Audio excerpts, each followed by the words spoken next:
jangan berharap bahwa walaupun menang ya itu bisa menjadikan pelapor ini sebagai exit strategi ya untuk kemudian kasusnya tidak naik. Misalnya menang lalu kemudian status tersangkanya Febri Adriansyah hilang. Hilang. Ya, saya senang ketika penasihat hukumnya Febri Adriansyah itu Prof Firman. Ya, karena saya sudah berkali-kali waktu di KPK bertemu dengan beliau dan itu benar-benar istilahnya adu ilmu. Ya kan, nggak main drama dan sebagainya. Dan sekarang kita kembali kepada permasalahan prapernya FA. Bagi saya praper ini ya ini adalah uji formil. Jadi tentu jangan berharap bahwa walaupun menang ya itu bisa menjadikan praper ini sebagai exit strategi ya untuk kemudian kasusnya tidak naik. Misalnya menang lalu kemudian status tersangkanya Febri Adriansyah hilang. Hilang. Nah karena mungkin itu.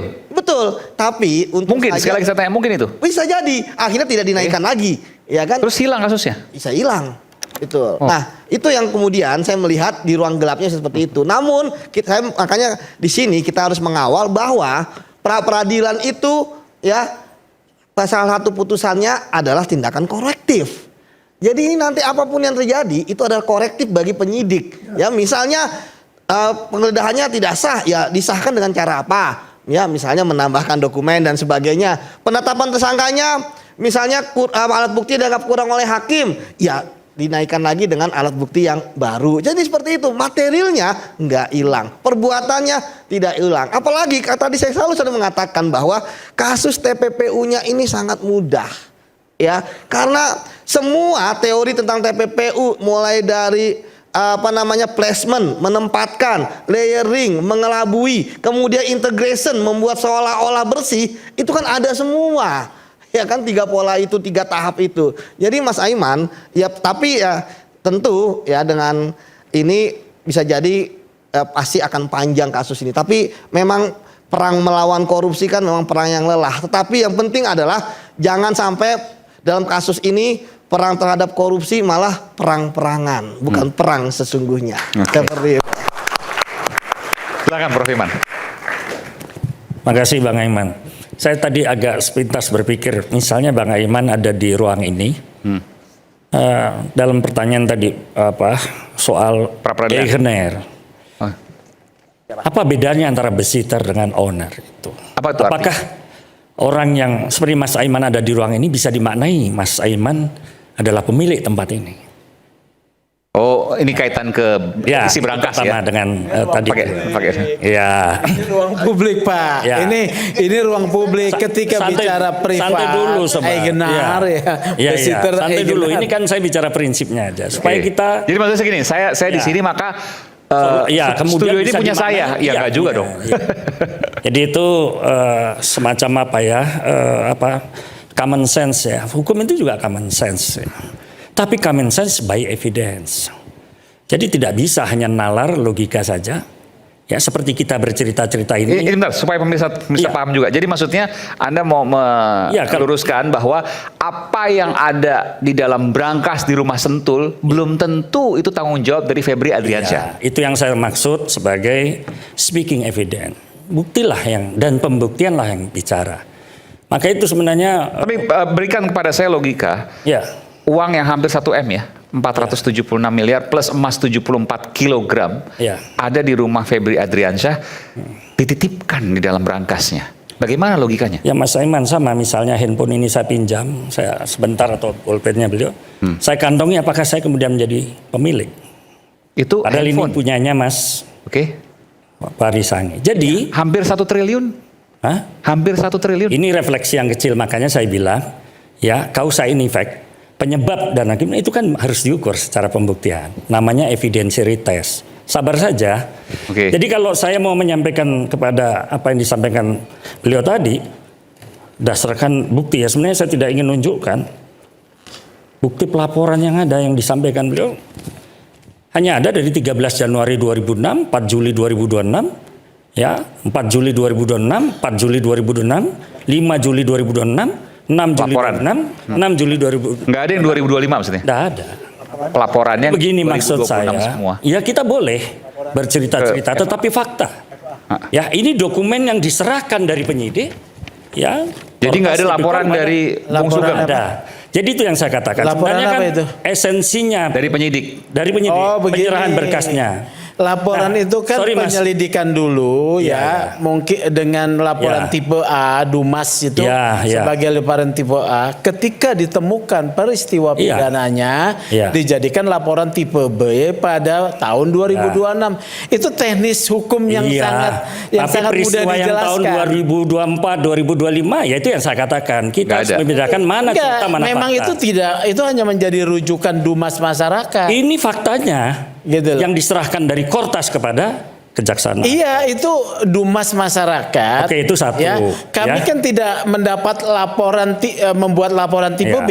Jadi begini. Tapi Dumas Ya. yang kemudian dilakukan penyelidikan, Ya. ketika dalam penyelidikan ditemukan peristiwa pidana, maka dibuatkan laporan. Itu yang saya tipe bilang, B-nya. speaking evidence. Itu loh. Boleh orang membuat laporan sebanyak-banyaknya, tapi buktinya bicara apa? Itu loh. Ya, jadi itu. Nah, kemudian kedua, nggak apa-apa Mas, kan kita biasa berdiskusi dalam hal-hal semacam ini. Ketiga, sebenarnya apa yang disampaikan beliau Pak Menteri bayangan kita. Karena bagaimanapun kan sudah menteri juga Pak. And on the bar tadi. Penuntutan, satu penuntutan yang tidak bisa dipisah-pisahkan. Tapi realitasnya bagaimana Pak? Kalau klien kami harus berjuang, maka dia bisa menjadi piala bergilir. Hari ini diperiksa ini, tidak berhasil, bisa diperiksa juga di tempat yang lain. Karena ada ruang penuntutan yang dipisah-pisah. Ini realitas yang terjadi. Maka kalau meminjam istilah Bang Saud, ya kan, ini kan harus professional judgment. Itu kan harapannya kan sama Mas Yudi, Dinda juga begitu. Soal pertanyaan nanti ada jawabannya di kelas, ya kan. Nah, apa yang disebut professional judgment justru tidak terjadi di sini. Ini yang terjadi, yang kenapa diajukan pra peradilan karena unprofessional judgment, Pak. Bahkan ada terjadi misjudgment by official. Misalnya, kok bisa penetapan tersangka itu 2? Ya kan? Dua kali. Itu lagi, ya kan? Kemudian juga sebenarnya saya hanya ingin menutup tadi pandangan beliau. Seperti apa sih penegakan hukumnya? Seolah-olah kan dalam kasus ini ada potret buram ya, termasuk beliau bahwa ini tidak mensupport pemerintahan Pak Prabowo. Justru saya mendorong bahwa kalau penggunaan instrumen pengungkapan perkara itu tadi yang namanya whistleblowing system atau justice kan ada di dalam cita Presiden Prabowo yang melanjutkan itu. Tapi bagi saya sebenarnya konsep atau whistleblowing system atau justice collaborator itu kan tinggal biasa yang diterapkan bubur panas ya oleh teman-teman, ya kan, mulai dari pinggir atau sampai ke titik tengah, ya kan. Atau kalau mau pakai pendekatan pembuktian dalam hukum lingkungan, anak tangga itu kan biasa stair system, ya, dari bawah sampai ke atas. Atau pakai pendekatan air terjun, pimpinannya dulu ditangkap, big fish itu kan, kemudian harusnya kan catch fish, ikan kecil dulu baru ikan besar, misalnya seperti itu. Air terjun, ya, itu juga dipakai dalam undang-undang pers. Tapi hari ini jawabannya kita belum bisa mendapatkan apa yang disebut dengan informasi yang penting tentang perlindungan saksi dan korban itu. Nah, sebenarnya putusan Mahkamah Konstitusi dan KUHAP yang baru, terutama pasal 91, kok bisa ada satu nafas? Isinya mengatakan jangan menegakkan hukum menimbulkan prasangka bersalah. Saya agak merenung, kenapa kok kemudian pembentuk undang-undang, ya, termasuk praktek peradilan menerima ini? Apakah proses yang lalu-lalu itu salah? Ya, yang disebut dengan mempertontonkan posisi seorang yang disebut sebagai public shaming, ya, dipakaikan borgol dan sebagainya. Mungkin Bang itu pada konsep ideologisnya pas, tapi hari ini undang-undang itu justru melarang bahwa public shaming itu, ya, tidak juga menimbulkan efek apa-apa, bahkan kecenderungan pelanggaran HAM. Karena, ya, bagaimana kalau terjadi misjudgment by official, salah dalam menerapkan faktanya, error in fact, salah dalam menerapkan prosedurnya, error in prosedur. Kalau nah, dua ini saya penting. sih itu diberlakukan kepada masyarakat sipil yang lain. Enggak, tapi ini buat pasal Febri justru harus dipakaikan itu. Oh iya, Makanya filosofinya ada. Malah kebalikannya. Justru kita ajukan ini Bang sebagai alasan pra peradilan. Kita kontes saja. Apakah praktek peradilan ini menjalankan itu? Kita sepakat tadi bahwa proses pembuktian itu harus professional judgment. Tapi bagaimana kalau terjadi unprofessional judgment? Bahkan terjadi misjudgment by official. Sebenarnya saya ingin membuka dokumennya, tapi biarlah proses peradilan itu berjalan dan kita sama-sama mempercayakan proses peradilan itu. Sekalipun hari ini ada pandangan dari trust tadi menjadi distrust, tapi kita tidak berharap hal itu terjadi. Kita keadilan sebagai substansi dari proses peradilan itu kan diamondnya demokrasi, Bang. Ya, berliannya demokrasi adalah pada keadilan. Maka saya katakan jangan sampai masyarakat kita siapapun itu ya bermimpi tentang keadilan aja sulit, apalagi mendapatkannya. Nah, ini yang saya sebenarnya ingin tutup pada komentar hari ini. Rakyat bersuara, terima kasih menjadi perhatian penuh. Marilah memperjuangkan tadi istilahnya hukum sebagai panglima. Pandangannya almarhum Prof. Charles Simawan itu. Hanya memang dalam dekade sekarang Bang, hukum sebagai panglima yang ada problem politik juga sebagai panglima, ada sosial juga panglima, ekonomi. Yeah. Jadi tidak satu panglima. Pertanyaannya, kalau lima-limanya jadi panglima, ya kan? Lantas seperti apa? Tapi saya percaya bangsa ini adalah bangsa besar, bisa menyelesaikan kasus ini, termasuk kasus yang sekarang berjalan. Sebentar, saya mau tanya terakhir ke Prof. Firman. Bukti-buktinya sudah begitu telak. Jumlahnya juga begitu banyak. Anda sebagai pengacara, apakah saya menanyakan secara jujur, memiliki kesulitan dalam melakukan pembelaan? Silakan. Saya pikir memang kita tidak boleh hanya karena deret hitung dan deret angka, kemudian kita bersikap prejudis. Fungsi advokat salah satunya adalah memastikan keadilan itu juga bekerja, peradilan itu juga bekerja.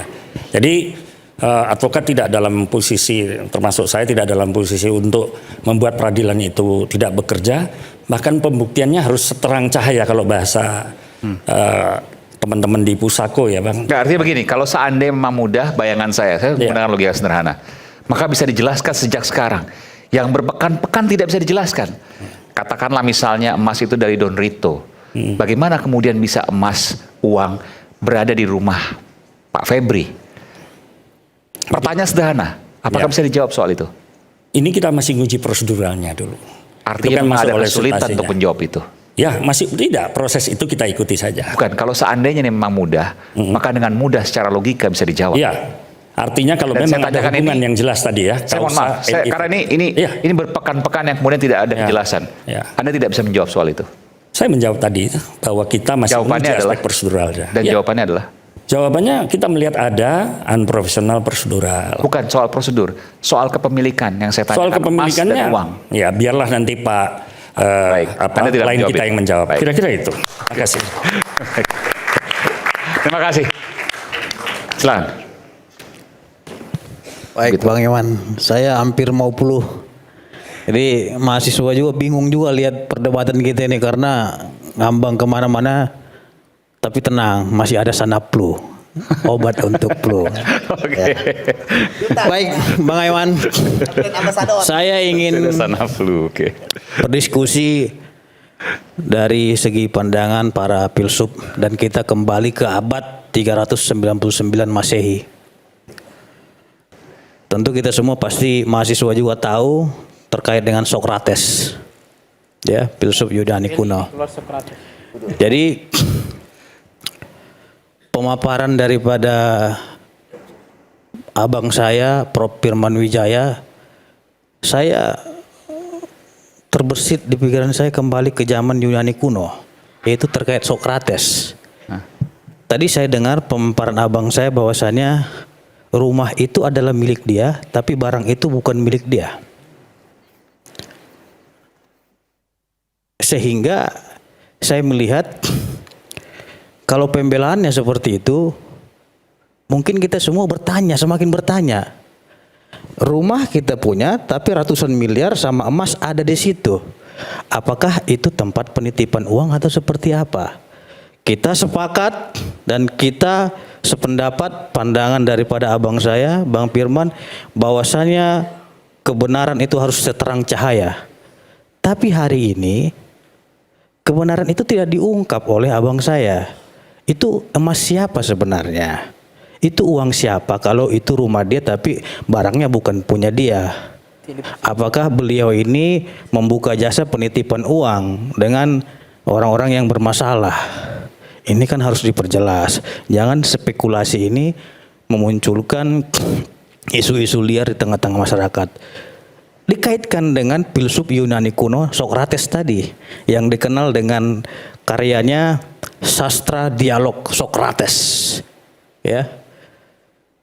Dan Sokrates diadili karena pemikiran kritisnya.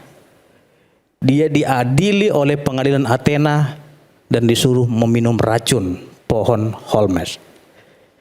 Sehingga dia mati karena pemikiran kritisnya. Dengan kasus ini juga kita lihat, ya, bahwasanya ada orang yang mati juga karena pemikirannya terkait dengan suatu hal yang semuanya kita belum tahu apa saja yang ia pikirkan. Sehingga Sokrates mengatakan dalam karya Sastra Sokrates, dia mengatakan, satu-satunya yang saya tahu bahwa saya tidak tahu apa-apa. Saya jawab itu. Tunggu dulu. Tunggu dulu, Bang. Ya, ya. Artinya dengan peristiwa Sokrates ini, ya, bahwasanya kita melihat apakah memang suatu kasusnya harus dibungkam? Apakah orang-orang yang kritis itu harus mati dihukum? Iya kan? Apakah orang-orang yang memang memiliki pemikiran dilarang untuk berbicara dan dilarang rakyat untuk bersuara? Kami sangat berterima kasih sama Bang Aiman nih, karena ini diberikan panggung kepada rakyat untuk bersuara, mencari kebenaran, menggali fakta, sehingga ini terungkap ke permukaan siapa yang salah dan siapa yang benar. Kalau seperti ini, mohon maaf Abangku, kita ini kucing-kucingan jadinya. Tadi Abang bilang itu ada pemiliknya gitu. Disampaikan saja, Bang. Pemiliknya siapa? Emas 74 kg itu yang tidak ada capnya, asal usulnya nggak jelas, itu siapa punya? Siapa yang titip? Uang ya, 500 sekian miliar itu siapa? US dollar dan Singapura dollar itu punya siapa? Dinda, saya tanya, sudah pernah ketemu Sokrates? Ini mah pertanyaan anak kecil. Iya itu. Ya. Konteksnya begini, soal racun artinya, ini kan kita ilmiah. Ini kan kita bukan. Kalau pertanyaan Abang seperti itu, mohon maaf Bang. Ya. Saya sedih Bang melihat Abang profesor seperti itu pertanyaannya. Nah, sedih saya Bang. Nah, walaupun saya ini harus masih jawab. dokter abal-abal Bang, tapi sedih saya pertanyaan seperti tapi itu. bacaan Apalagi Dinda, pembelaan Abang yang mengatakan itu rumah dia, tapi barangnya bukan dia. Ketawa orang Bang. Mohon maaf Bang, mahasiswa aja ragu jadinya. Ya, jadi saya lanjutkan. Sedih Mungkin kita. bacaan Anda, Dinda, harus itu lebih saya kan diperbanyak belum lagi. selesai Bang. Tadi Abang bicara, saya nggak potong. Nah, ini konteksnya racun tadi. Ya udah. Sebenarnya racun yang di Sokrates itu sudah masuk di dalam KUHP yang baru sekarang. Namanya Possessioners 3. Tidak boleh bukti itu beracun. Bukti beracun itu apa? Bukti yang didapat dengan cara-cara yang tidak benar. Ada pasalnya di. Aku Jadi saya berbicara. baru di WA dokter ya. Jadi- Abang, ini masih tanda-tanda. ini Bang Aiman. Jadi ada. Ini kesempatan. Iya. Iya. Dan diduga itu Bang. potasium. Potasium. Iya, duga ayahnya anak. Ya. Ini Sutrimo maksudnya ya? Ya. Iya, Sutrimo. Ini barusan WA nih ada dokter Iya. menyatakan kalau bebusa itu tanda-tanda Keracunan. keracunan. Dan biasanya adalah Ya. potasium. Ini Potasium. Bang Aiman, ini kesempatan saya closing Oke, statement. iya. Oh iya. Saya berikan Ini kesempatan. terlalu Katanya seksi. dialektika. Iya kan? Boleh, nggak apa-apa. Ini closing Boleh. statement Bang. Abang tadi udah closing statement Oh, iya, Abangku. Kalau diperbolehkan oleh Bang Ini Fitra, silakan. lama-lama ini saya peluk juga nih Abang saya. Jadi soal racun ya sudahlah, ya kan? Udah. Racun masa lalu dan racun masa depan itu yang kita harus kontekskan dalam penegakan hukum sekarang ini. Kita percayalah bahwa racun itu tidak boleh menghinggapi siapapun, termasuk sistem hukum kita. Oke. Maka itu prinsip Possessioners 3, pohon beracun itu diingatkan betul oleh pembentuk undang-undang KUHP yang baru ini. Saya termasuk punya tanggung jawab untuk menempatkan bahwa ingat, menggunakan racun itu bisa meracuni semua. Dan termasuk meracuni sistem. Bukan, hukum. pertanyaannya Maka- mungkin gini Bang. Pertanyaannya Bung Prof Firman, ini bukan soal hukum. Tapi soal ini apa soal logika publik. soal nurani publik. Ya. Dari mana rumah penegak hukum hampir 1 triliun ada harta di sana yang ada di rumahnya dan kemudian diakui punya orang lain. Iya.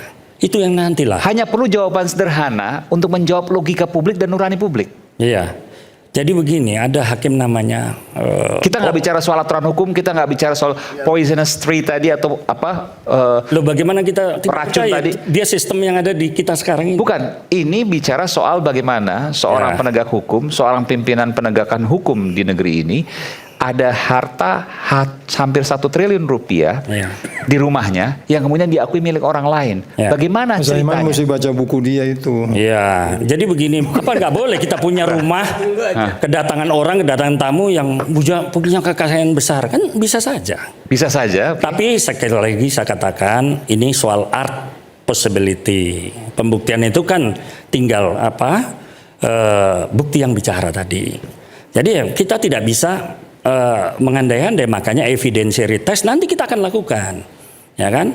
Bagaimana sebenarnya peristiwa dan sebagainya. Saya baru 1 minggu, jadi saya baru mengukur aspek Itu barang dokumen. buktinya terang, seterang cahaya matahari. Oh. Ya kan? Karena emasnya itu terang, dolarnya terang. Iya. Sudah Kalau terang. cahaya itu apa matahari aja, Dinda? Iya. Bang, ada juga cahaya bulan. Ya, bulan yang mah bisa redup, menyejukkan. redup. Kalau bulan itu ya. redup, ya. Kita lihat saja Dia bagaimana. memantulkan Oke. cahaya dari. 1 menit. Open Ini mic. saya belum selesai nih. Nanti saya berikan. Oh iya, iya. Saya terkait dengan kepemilikan, sudah banyak contoh-contoh kasus pelaku tindak pidana korupsi ya terkait dengan kepemilikan aset. Itu mereka menggunakan modus dan sudah banyak yang ingkrah. Mobil misalnya, ya. Mobil itu bukan atas nama pejabat, misalnya bupati, tetapi sehari-hari dipakai oleh bupati. Ya, mobil itu adalah gratifikasi. Ya. Kemudian rumah diakui bukan milik dia, tetapi setiap hari tinggal di situ. Ya, adalah gratifikasi. Ya kan? Kemudian apalagi? Rekening. Ya. Dia mengatakan rekening itu bukan punya saya, tetapi ATM-nya di tangan dia. Dan dia menggunakan untuk transaksi-transaksi.